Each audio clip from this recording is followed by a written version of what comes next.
you experience the same things. The difference is you instinctively knew that that system was wrong, and you spend your whole life working against it and for freedom and choice and accountability and individuality. He went through the very same system, and he learned what he was supposed to learn.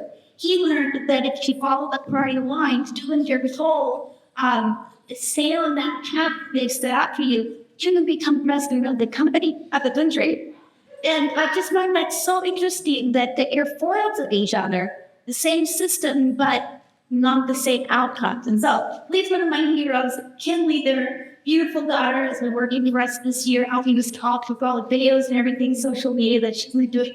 And here, of course, teaches economics at Hawaii Pacific. Hawaii Pacific. I was going to say University of Hawaii Pacific University, teaching freedom and free market principles to every student who comes his way. And he has also written an award-winning book called The Adventures of Jonathan Gullible. My husband absolutely loves the book. It won our very first Larry Reed Book Award. And he has had it translated into how many languages? 57 languages. People in 57 different countries are able to learn the principles that he teaches through satire and comedy, the way Jonathan our voices. And it doesn't. Just So I thought that was a pretty interesting technique, that instead of who were the best actors, you have other things that all of us would want to hear. So on behalf of us, Ken, come on over and talk a little bit about the project, and then he's going to introduce the director of the project, and then we'll watch just the first half of it. It's going to get being used episodically, but they're bringing the first half of the movie to us, and that's why it's long. It doesn't have a QR code. You're not going to go about it. It's not part of the Anthem Film Festival yet, but it'll ultimately next year in its entirety. So, Ken? Great. Thank you. Thank you, Joanne. Well, this is a real fun event for me to be at. As many of you know, it's been a project of many years. Actually started in around 1980 when I was asked to write some commentaries for a radio station in Hawaii, for the Libertarian Party of Hawaii. And straight commentary from an economist, of course, always put people to sleep. So I decided to make it into a story like Gulliver's Travels or The Little Prince, where just asking naive questions caused the rulers to reveal folly and stupidity of the system. And so The Adventures of Jonathan Gullible was born. It was put into a book by Sam Sloan and Small Business Hawaii. And then it was picked up through our friends at the Liberty International. And now, as Joanne mentioned, it is translated into 57 languages, probably 92 editions of the book, because many of them have multiple printings and editions, with plays and musical productions produced in 4 continents, Kazakhstan, Slovakia, Brazil, across Africa, Nigeria, Kenya, Ghana, with a huge cast of people that perform these productions. And with support from, I'd say, Matthew Bowler and Liberty International, we've been very, very pleased to have a film production starting. And this is the beginning of this. This is the first 4 episodes of the first season, and we'll have the official launch with Free to Choose Network in September, and you'll be able to see online through a YouTube presentation the whole of the first season. And we hope to have 3 seasons, so 24 episodes in all, each one representing 1 or 2 of the chapters of the book, representing free market ideas, or essentially ideas about personal liberty. Some of you may have already seen The Philosophy of Liberty, which was the animated 8-minute film that was produced by Carrie Pearson many years ago, and that's now in 46 languages, and that basically spells out the philosophy of liberty that many of you will learn about. Well, when this is over, we're going to have a lot of the voices. Would you raise your hand? Larry Sharpe is a voice in this, and Austin Peters, and Tom Woods, and Jo Ann, Walter Block, Johan Norberg. We're going to have Matt and Terry Kibbe, I think, and Magad Wade and others will be voices for this. Oh, and Kenli, my daughter, is Alyssa in this film. So at any rate, afterwards, Austin will moderate the program for us. Okay, so please enjoy, and this is early stage, so please give us a lot of feedback because we want to improve it along the way too. So take notes. Okay, thank you. On behalf of Liberty International, and this will be distributed by the Free to Choose Network. And of course, we've got Ken Schoolland. Big round of applause for the creator of all of this.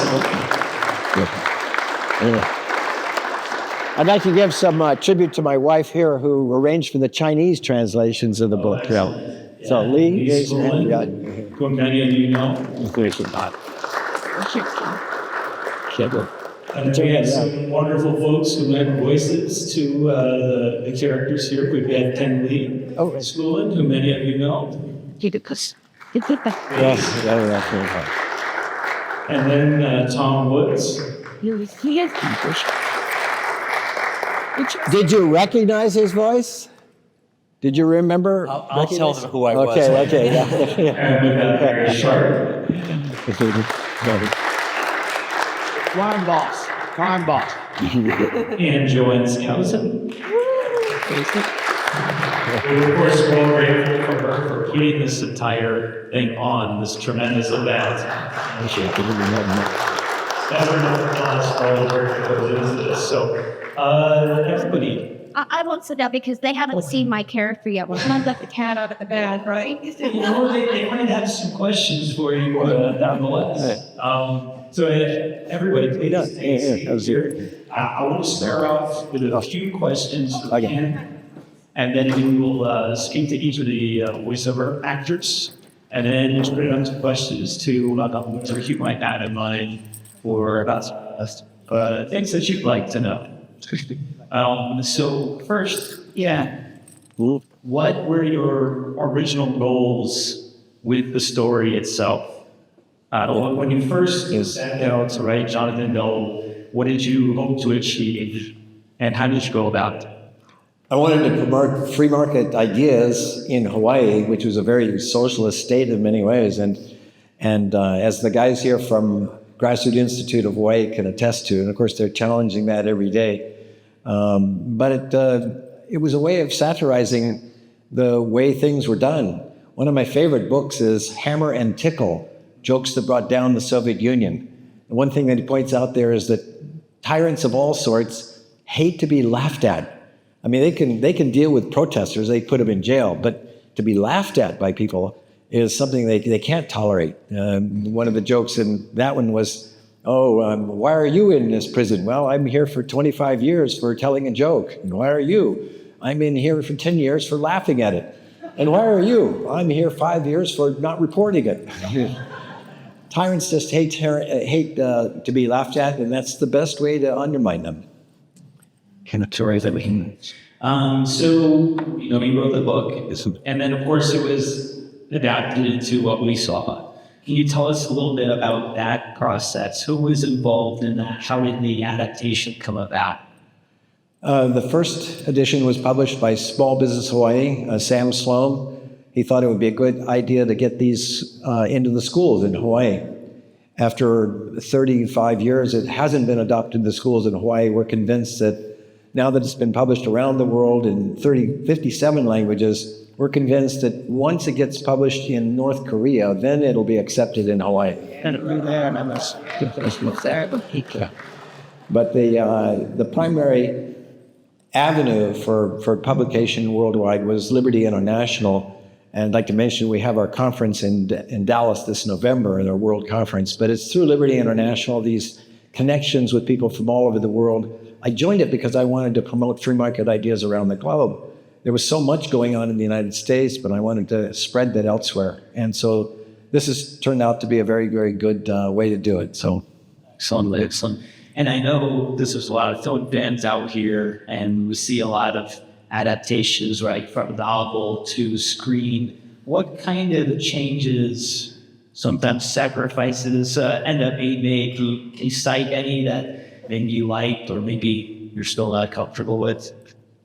changes in the story to film. Exactly. Yeah, well, film is so different a thing. You have to have more action. And I'm very, very grateful to Luke Fisher, who is a scriptwriter for this, and Gabriel Kaprov, Ignacio, and the whole team. I mean, it's a big team of animators down in Argentina.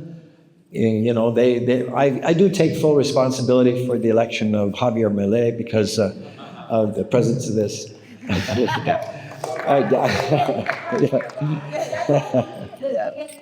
That's right. And Arab Spring, all these, because the book preceded a lot of these movements, and I'm hoping that it may help plant the seed of these ideas. But the idea of free market thinking is sparked in a lot of ways. I mean, you've all gotten ideas from Jonathan Swift of Gulliver's Travels, or The Little Prince by Anton de Saint-Exupéry, and other writers throughout the world that have had an impact on you. And this is largely, I'd have to say, Friedrich Bastiat, Ludwig von Mises, Friedrich Hayek, Milton Friedman, Ayn Rand, so many philosophers that influenced me. I've tried to weave their stories into these short episodes. They had to be 90-second radio spots, so they had to be very concise, have a humorous point, and it took off. It was quite popular in Hawaii and elsewhere then. Nice. Okay, so I want to open up to ask a few questions to the boys of artists too.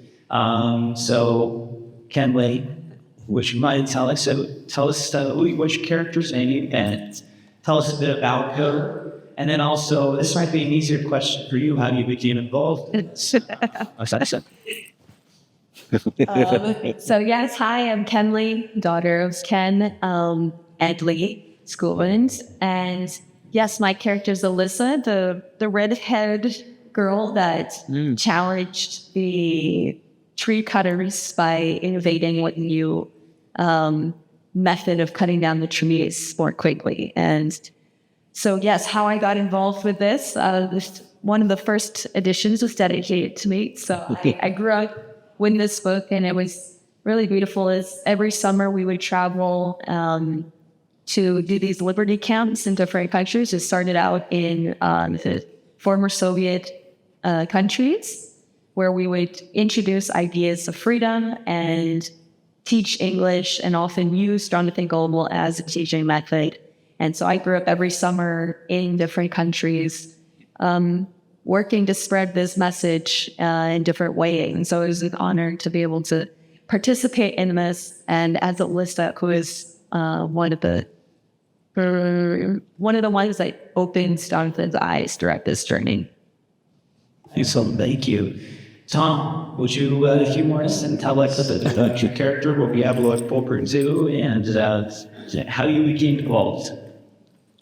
Well, my character appears in about the first 10 minutes, but he doesn't sound like me at all. I played it so rough. My own children did not recognize this. I'm the guy I'm the big loudmouth who wants to cut down the trees the old way, and who's yelling at Jonathan. That's me.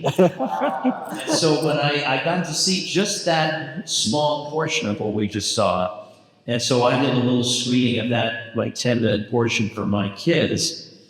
And as I said, I did not recognize my voice. And one of them said, I think it's a testament to your parenting that we've never heard you talk. But I got an email about this, and I knew about your book, but I got an email about it. What I like is the voice one of the characters. You're going to be the tree supervisor. I didn't even know what that meant. But it just goes to show that I wouldn't describe myself as a freelancer, but I do more or less work for myself. And it means that every day when I open my email box, there's always a chance of something out of the ordinary being in there. And I'm so happy that this particular out of the ordinary thing was Great.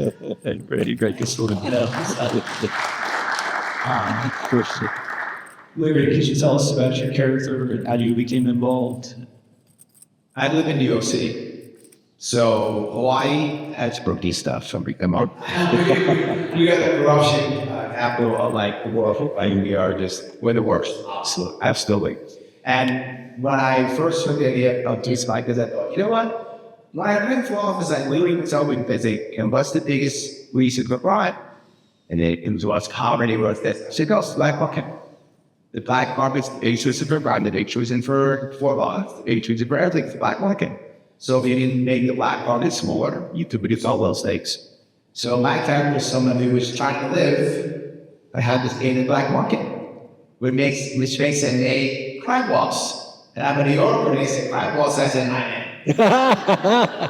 am. Always wanted to. Absolutely, I am. So yes, I think we're trying our best, if you do the right thing, is to avoid the black market. Best probability, and because you're in the black market, and you see the other parts of this film, the fisherman is a black market fisherman. He doesn't have a license. He's a black market fisherman. And my character is practicing black market something else, but that's okay. We'll find out when my character goes. So, Rob, remind me, I can't remember what the name is. Best Tweed. Lady Best Tweed. Lady Best Tweed. And I'm a member of the House of Lords. So you must pay attention to me, because I'm going to make your life much better as long as you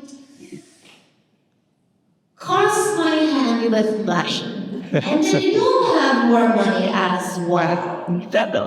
It's kind of fun doing that.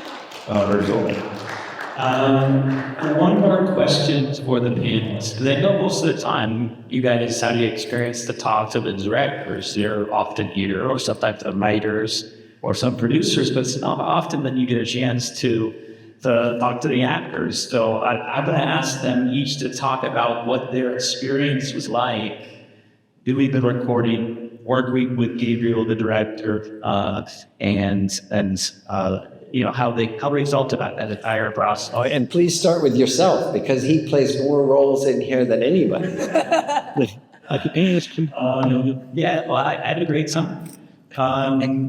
Actually, in one scene, I think I played 3 characters. I played Moss and Sully, and then I think the guy who was sleeping at the sleepy Sue guy. His name was, but it's a good.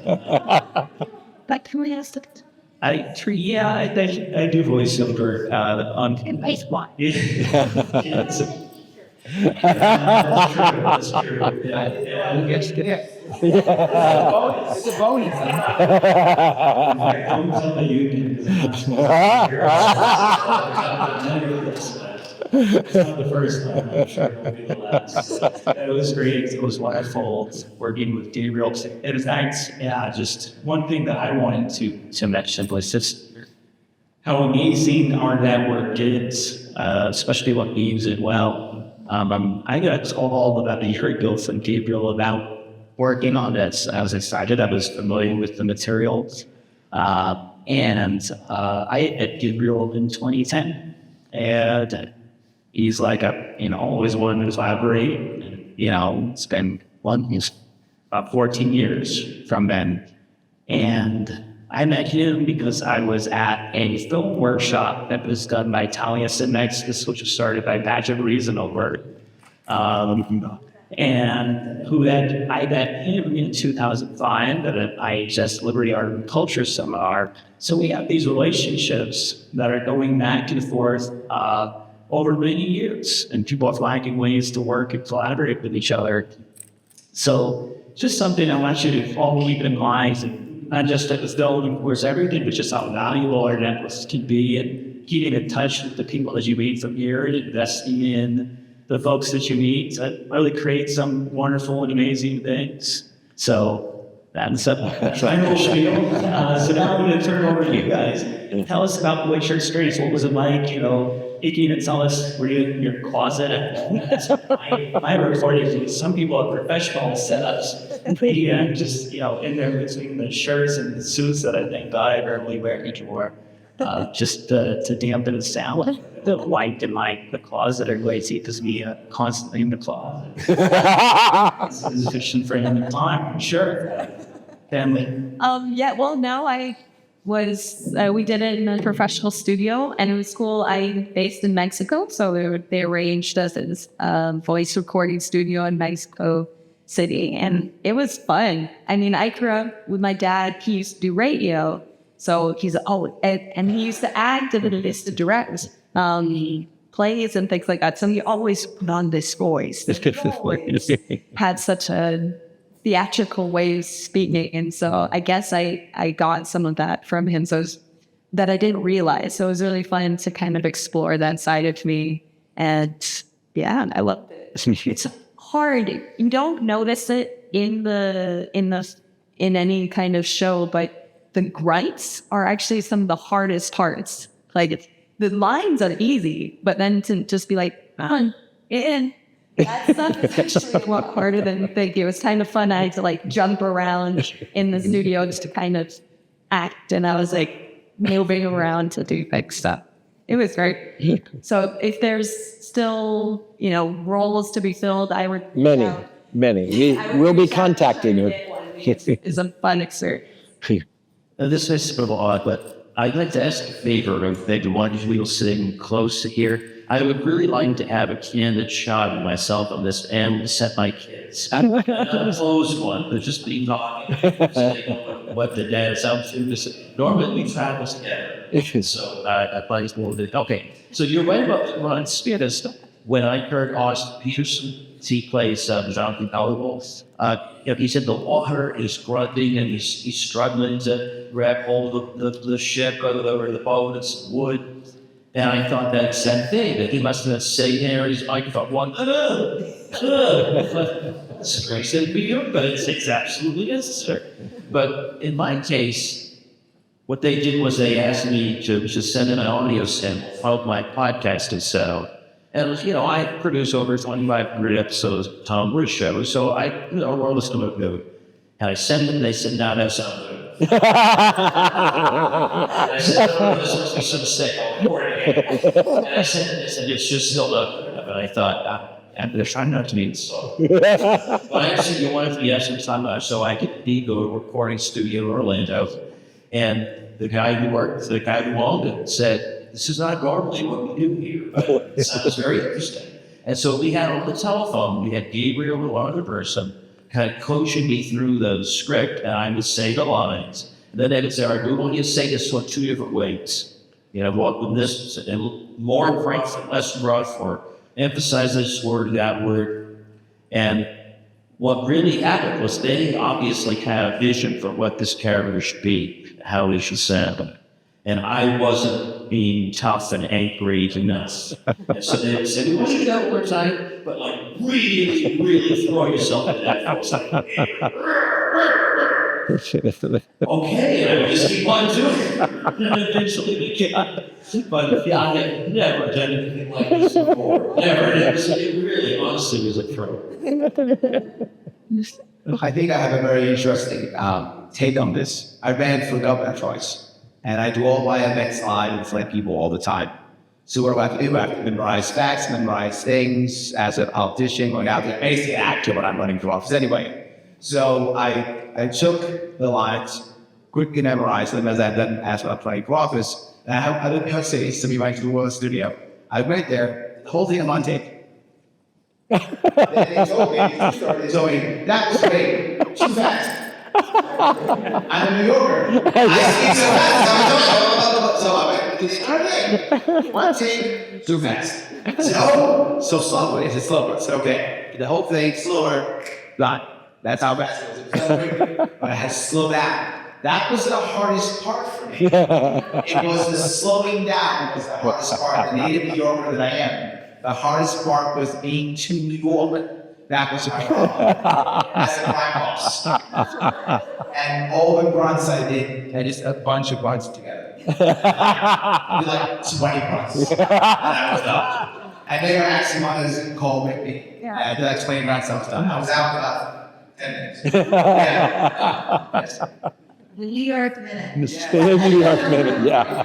Run for office, you want basically Well, it was a really fun experience for me. I always read the whole time I remember I read chapter books, and so I've always enjoyed reading with expression and creating characters, and so that was a fun part of it. I went to a play a few years ago called The History Boys, and you would recognize the name of the actor, but I can't think of it right now. I can see his face, and he's a professor, and he's having a conversation with a student who has come in and is trying to explain to the student a situation, and you can't quite get it. And it's like he pulls the idea out of the air and finds a way to express it. And it was magical, and I loved how he does that every single play. He makes you think that he's just now thinking about it. And so with my character, there were a few things where she is trying to explain to Jonathan how to be successful in this kind of a world. And she said, well, you might want to do this, or I do that. And I was really pulling from the History Boys, remembering how he made it seem like he was just now thinking of it instead of reading it. Well, you would do this, and you would do this, and you would do this, and you would do this. But I had to think about, that's not what she's doing. She's not reading it. She's not reciting. And this is about speech that she's given many times. So something she's making up on the fly. And I'm just impressed with how actors can do that day after day after day, 8 shows a week, and make it always seem like they're just now thinking of that, and the character is so real. So I really enjoyed it. I enjoyed working with Gabriel and the other two voice coaches, because it did help me find the character and not be afraid of going over the top, because when I have acted in plays, sometimes I go over the top, and I'm not supposed to. But let's not be told, go over the top. That's what we want. This is animation, and make your character or make them like, I'm not sure I appreciate that you wanted me to be the big fat guy. But okay. When Jeff, I was doing, show your. I That's one time. Jeff. Stand up For there. the mayor's wife, because she's. That's What does that say? that's your character. Oh, that's me right there. Thank you very much. Turn around. I really appreciate that. My most wonderful rejection from an audition one time was I had auditioned for the Hermione Gingold character in Mrs. Shin, the mayor's wife. And I was 30, and I really wanted to play that part because it's just so over the top and fun. And he said, you're just too young and pretty to play that part. I didn't really know that. It was a lot of fun. Thank you for asking. Nicole, we talk about cooking that part. All right, so now we'd like to open up to some questions from the audience. While you guys are formulating those and microphones going around, raise your hand if you got one.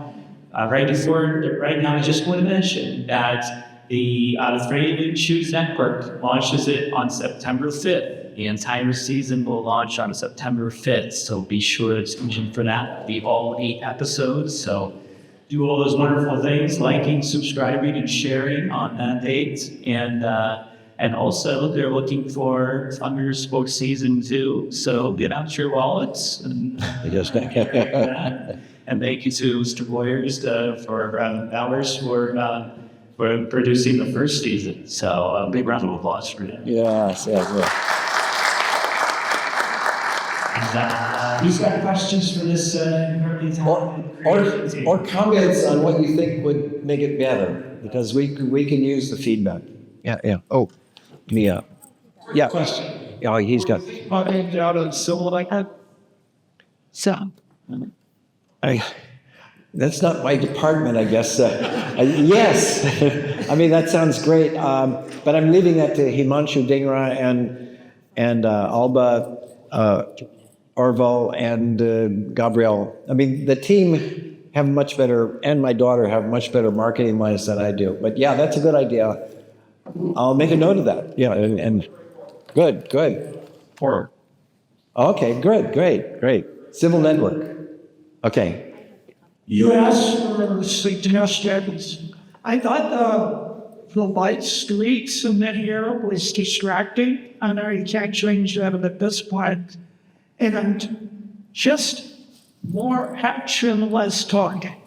Yeah. I'm not sure what age group this is aimed at, but unless it was like in the college priming, there was way too much talking and not enough falling down an explosion.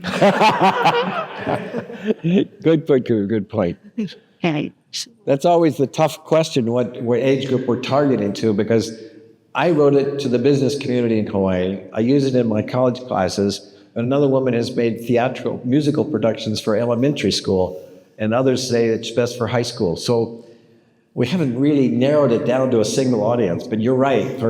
There should be that's one thing that, to answer your question, how it's different on film, there also has to be so much more action than in the book. In the book, you could have the dialogue, but in the film, lots of action.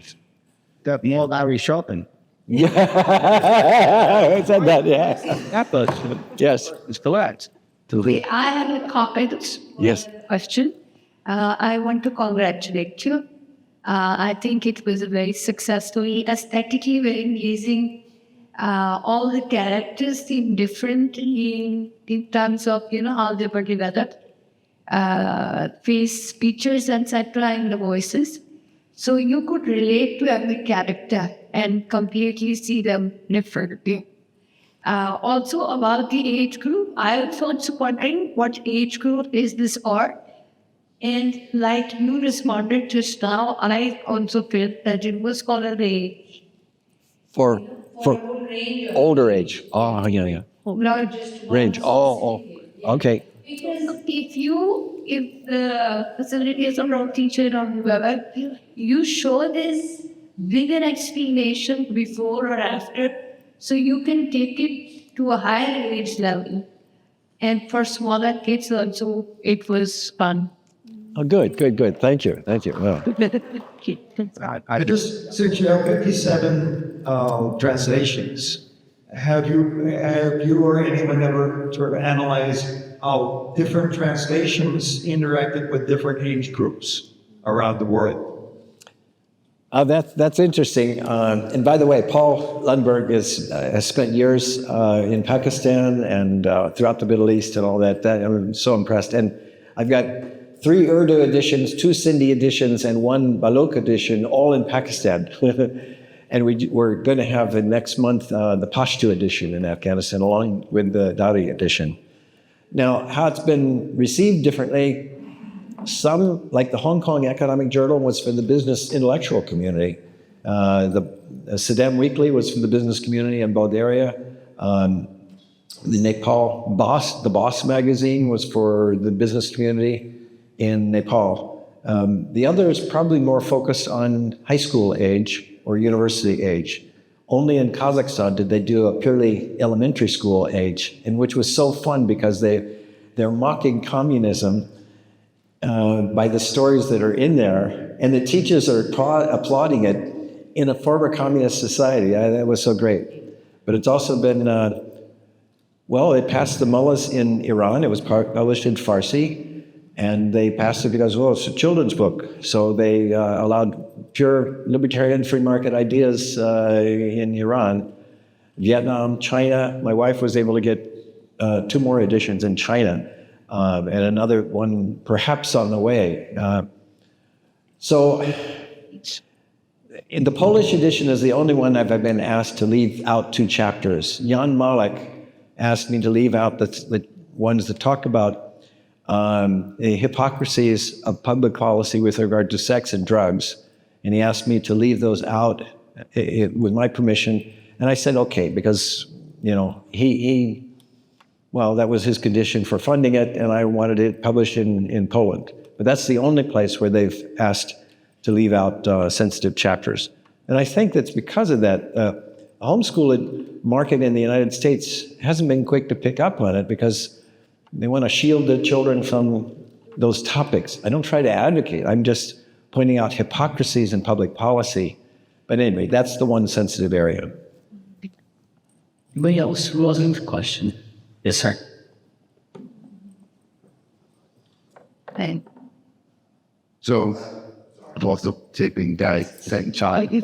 I studied interesting questions about your books at all. And watching first episode of wondering, is this an episodic art throughout the entire series, or is it each episode is trying to portray something specific? And just kind of seemed like the first episode, you were just still, you're not targeting anything, and it kind of seems like it's kind of a full series arc. But I wasn't sure if it was going to be that way for each episode, or if that makes sense. Well, it started off on radio just talking about a particular issue. And then after doing a couple of years of making 40 episodes, I tried to put them into a book. And I had to reorganize them into a storyline where he comes on the island. And there's this whole first part of him being at home is really made up for the film. And and then he leaves the island at the end. So it's all in 3 days, and each episode represents a different public policy. But I mean, this was a compilation of multiple episodes, right? Yeah, each episode combined, some of them, maybe 3 chapters in the book. There's 40 chapters in the book, and they've changed it a bit to fit what they planned for a full arc of story. And actually, there's a number of things in here. These behemoths aren't in this book. Yeah. I'm hoping that Luke Tucker will figure out how he's going to deal with those behemoths later on in the story. So there's some unknowns that we're adding to it for the visual, for the film. Yeah, fair. Yeah. Right.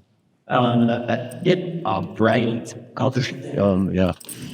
Sorry. Nothing.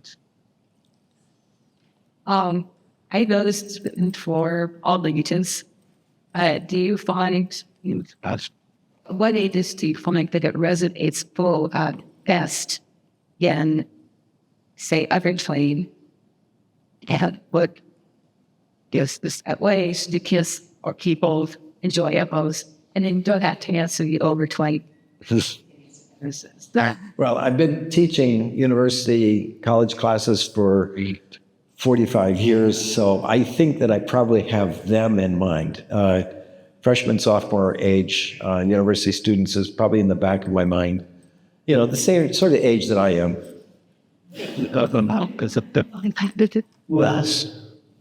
Sir. I did put up some scene mind for this when I go to a team want to also help that I would manage the conservation relay. And it was quite evident. Before we freeze, I would like to know how do we contribute to this project? Well, on the Liberty International website, there's a donate button, and on that button there's a Jonathan Gullible cartoon banner that you can click to, and then the funds can go to there. And thank you very much, Matthew. Matthew has been incredibly generous, and I'm so grateful to have a fund like this. And anyway, so thank you. But that's a great idea. Yeah. Bitcoin is the most welcome. Yeah, Bitcoin. They can do it on Bitcoins as it's low and going up. Any final questions or thoughts that you want to share with the audience, the cast? All right. Well, hey, thank you, everybody. It's going to launch September 5th, and I encourage you back. Thank you guys for coming. Again, for the whole cast here. Hey, thank you so much. Yeah. Absolutely. Thank you. You're such a talent. I can't believe.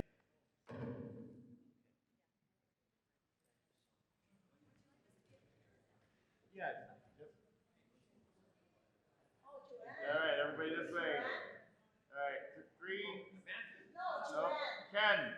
3, 2, 1. One more. 3, 2, 1. Beautiful.